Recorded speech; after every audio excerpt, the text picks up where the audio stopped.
Mr. Wonka? I am extraordinarily busy, sir. I just wanted to ask about the chocolate. The lifetime supply of chocolate for Charlie. When does he get it? He doesn't. Why not? Because he broke the rules. What rules? We didn't see any rules, did we, Charlie? Wrong, sir. Wrong.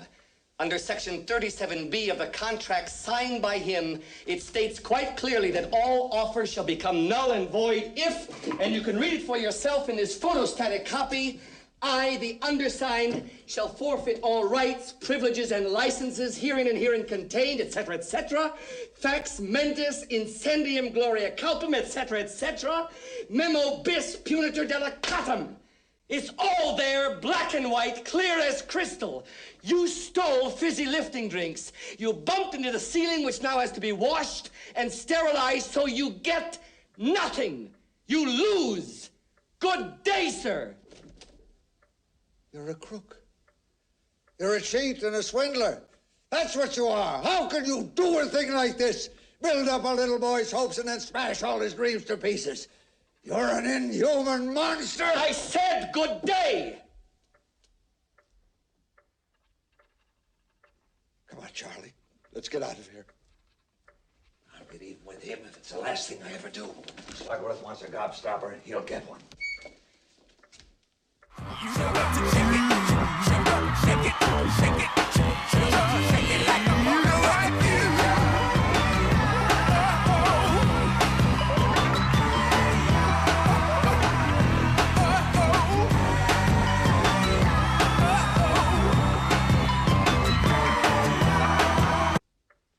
Mr. Wonka?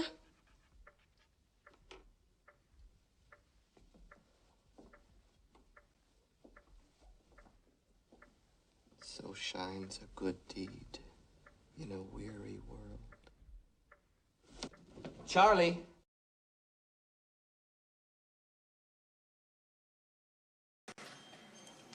Our next witness is Dr. Julianne Malveaux. Dr. Malveaux is a labor economist, noted author, and frequent media commentator. She wrote a weekly column for more than a decade that appeared in newspapers across the country, including the LA Times, the Charlotte Observer, the New Orleans Tribune, Detroit Free Press, and the San Francisco Examiner. Hosted television and radio programs and appeared widely as a commentator on networks including CNN, BET, PBS, NBC, ABC, Fox News, MSNBC, CNBC, C-SPAN, our favorite station, and others. She also served as the 15th president of Bennett College for Women, America's oldest historically black women's college, received her PhD in economics from MIT and her bachelor's and master's degrees from Boston College. Thank you for your coming, and you're recognized for 5 minutes. Chair Cohen, thank you so very much for this opportunity. I also want to thank my sister friend, Congresswoman. The mic may not be on. Okay, sorry about that. What do I have to do? Talk. Yeah. Okay. I want to thank my sister friend, Dr. Congresswoman Sheila Jackson Lee, and my twin sister over there, Congresswoman Karen Bass. People frequently comment on our resemblance. And of course, Congressman Nadler, for your work and your leadership, Keenan, and Dr. Ron Daniels, who was here and has been mentioned for his leadership of NARC, the National African American Reparations Commission, on which I serve. I am delighted to be here because this hearing is not on time, it's like overtime. It's more than time for us to deal with the injustices that African American people not only have experienced in history, but continue to experience. I'm an economist, so economics is a study of who gets what, when, where, and why. It's a study of the way the factors of production are paid. The elements are land, labor, capital, and the secret sauce. Some people call it entrepreneurial ability, some call it creativity. Land gets rent, labor gets wages, capital gets interest, and the secret sauce gets profits. But the work of predatory capitalists is to figure out how to extract more from the factors of production toward capital and away from people. And we've seen that in the past 3 decades with our own economy, but more importantly, enslavement was about the devil's work of predatory capitalism. Indeed, enslaved people got no wages, and we represented capital for other people.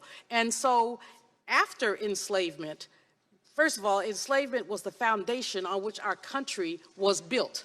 So anybody who says, well, I didn't have any slaves, no, you didn't have to have any. What you had to do was experience them, enjoy the fact that they were here, enjoy the fact that their labor made it possible for there to be a Wall Street, a bond market, and all of that. But beyond that,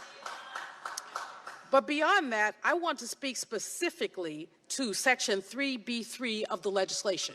That's a part that talks about the federal and state laws that discriminate against formerly enslaved Africans and their descendants who are deemed United States citizens.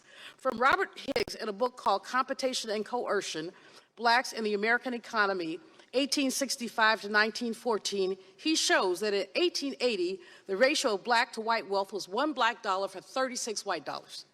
1890, 1 to 26. 1900, 1 to 23.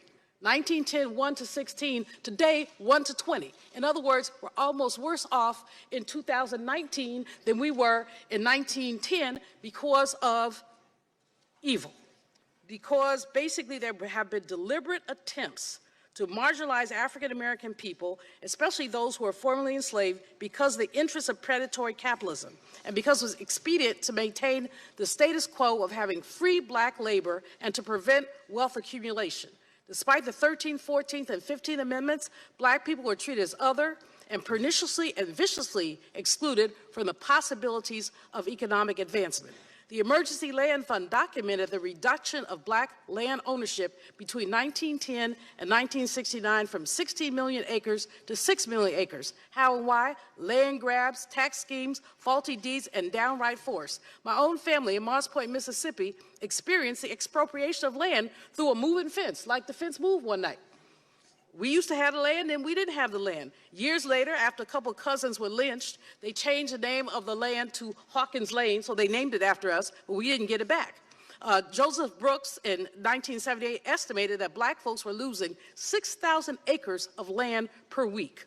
And we saw what happened with the Agriculture Department. The post-enslavement case for reparations can be made by examining racially hostile public policy and government complicity to white supremacy. You all have an article that I wrote for the ACLU that talks about several cases: Memphis, Wilmington, North Carolina, Tulsa, Oklahoma. But these were the tip of the iceberg. This happened everywhere.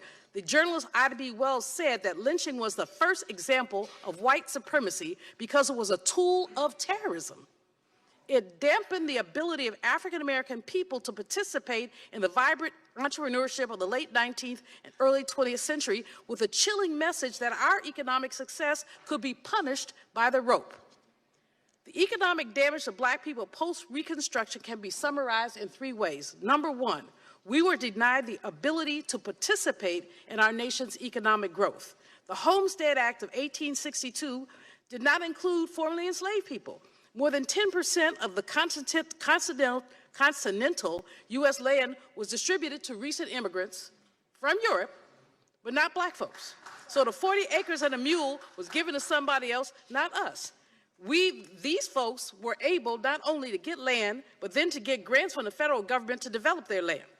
Meanwhile, African American people were denied the right to these wealth transfers. Secondly, we were denied the right to accumulate. The paper that I mentioned talks about how our accumulation